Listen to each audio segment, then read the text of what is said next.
Well, hello everybody, and thank you very much for inviting me.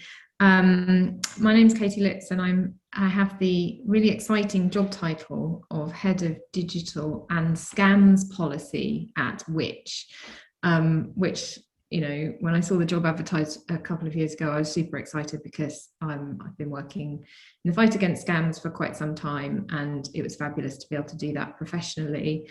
I work for which is another consumer association, and it's really interesting to hear the work of other consumer associations as well. We're the UK's consumer association, and anyone in the UK will probably know which quite well. For those of you who are not in the UK, and obviously recognising this is a hugely global conference, we're a little bit like Consumer Reports in the US or Consumentenbond in the Netherlands. So we fight for consumers' rights, and specifically we've got a lot of work to do in the scam space. So I wanted to talk to you today a little bit about why consumers deserve better, from law enforcement, from regulators, from governments, and how industry partners can help bring some of that about. So I don't want to dwell too much on the stats, because I've heard from a lot of the presenters before me. Of course, we all know that scams are on the rise, and we all have lots of interesting statistics on this. In England, I'll give you some England and Wales and sort of UK-based figures, but in England and Wales, 59 million was lost to online shopping scams alone in 2019. And of course, reported incidents are up by 33% last year. These are the figures from Action Fraud.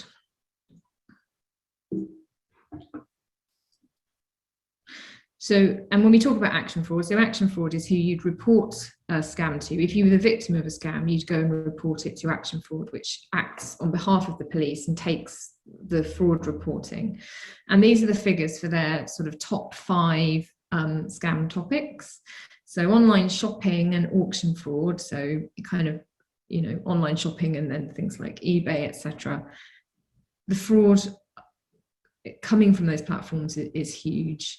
And with other kind of retail and consumer fraud are also up there in the top 3. Interestingly, investment fraud has also made it into the top 5, because that's clearly an area of concern.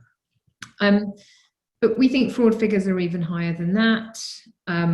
You know, according to the ONS, the Office for National Statistics Crime Survey, there are more than 4 million incidents of fraud in 2020. And that's just the tip of the iceberg, because only 10% of fraud is actually reported to Action Fraud in England and Wales. So fraud is online scams is a huge problem. But at which we're really lucky to be able to look not just at the financial implications of this, or the financial impact or cost or loss, money lost, but actually to look at the emotional harm affecting consumers. And I think that you might find some of this quite interesting. So we did a survey and found that out of people who were the victim of online scams, 79% experienced a negative emotional impact. So it really does affect people.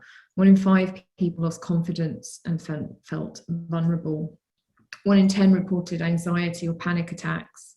5% suffered depression, and 5% had insomnia. So, you know, sleepless nights over what had happened to them.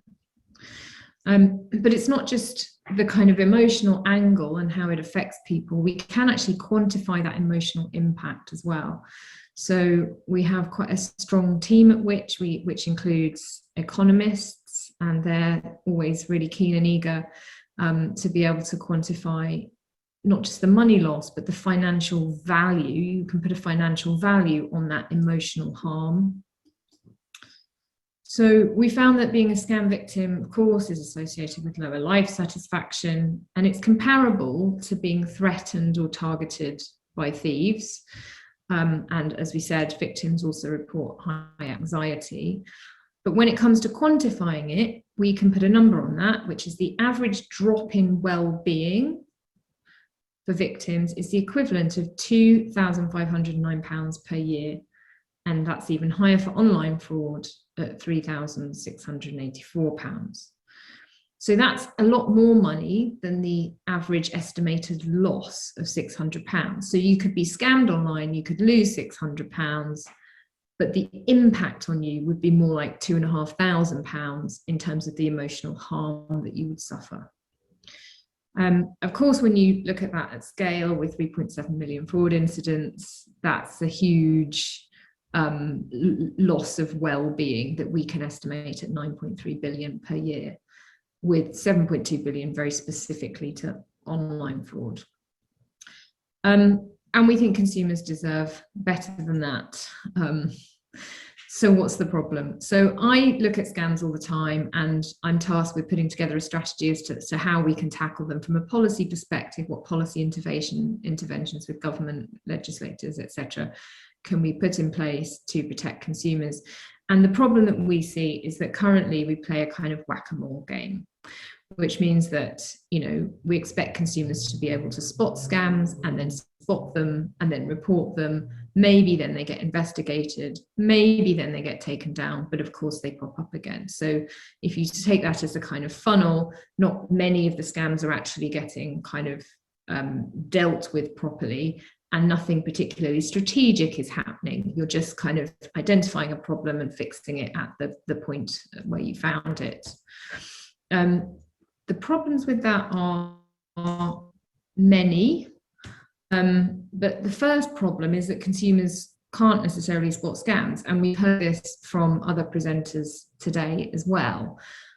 Whilst we can all do best efforts to educate consumers as to how to spot scams, and that work is of course great, basically plenty of us just can never be scam savvy. In fact, scams can still affect any of us, however sort of confident we feel that we might be.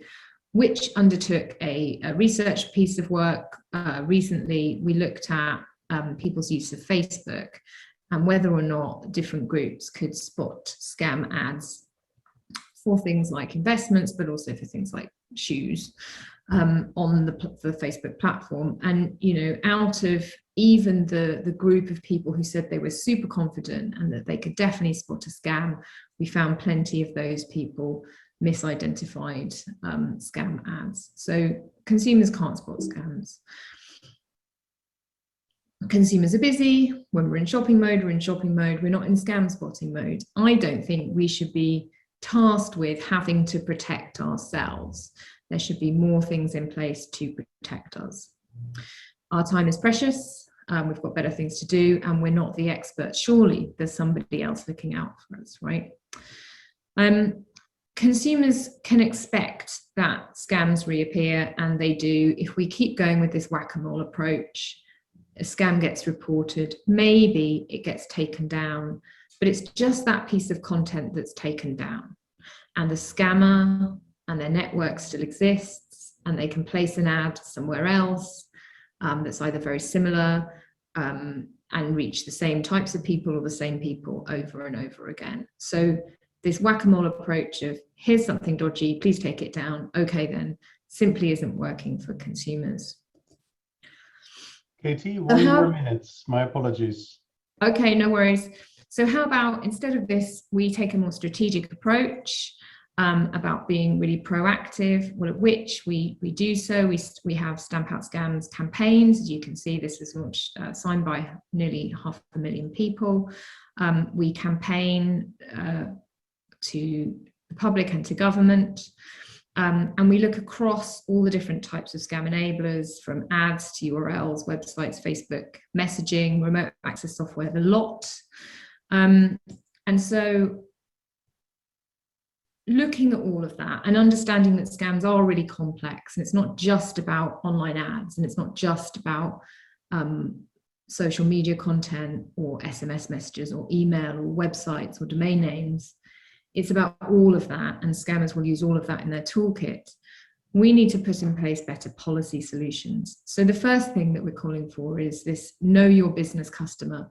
We would like businesses to use the principle that they need to know more about their customers before they allow them to advertise to consumers. And then we also look at things like identifying the bad actors. What if businesses who were asked to take down content were not only asked to take down content, but identify the bad actors responsible for that content and then block their networks? And what if businesses shared intelligence with each other? And of course, conferences like this are helping to affect that. So that's great work. So instead of expecting consumers to do all the work to identify scams, we collectively need to protect them. Consumers deserve a proactive approach to scams. One more thing very quickly, Which has just launched an SMS guide for any business wanting to use SMS in a way that better protects consumers. Check it out on our website, and I'll end there. Thank you very much.